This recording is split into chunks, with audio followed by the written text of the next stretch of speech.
This is Jim from Surf and Turf Roofing doing a digital analysis at 19th Street in Beach Haven.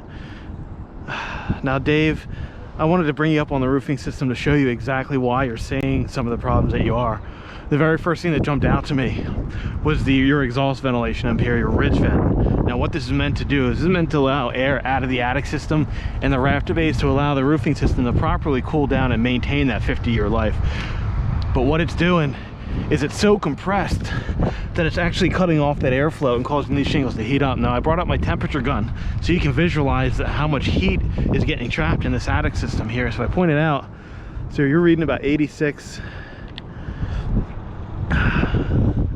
There you go. So we're reading in the 60s here. Now if you point it directly at the roofing system, you're at 112, 110 degrees, so your roof is cooking. And when it cooks like that, what happens is it compromises the tar bond and severely decreases the wind rating of these shingles. So that's why this entire slope needs to be completely replaced.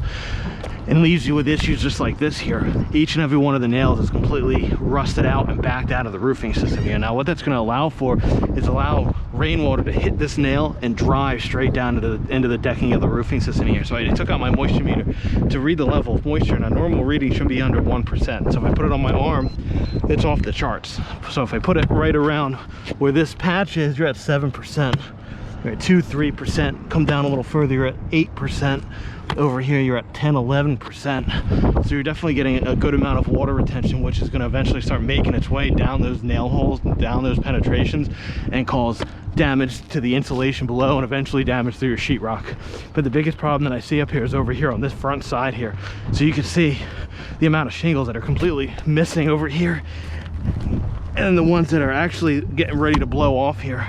Now what that's done is that's left a massive gaping hole where the plywood is completely exposed here. Now whenever we get a good amount of rainfall, this OSB board is getting slammed with water, and when that happens, if I take out my endoscope to get a closer look here,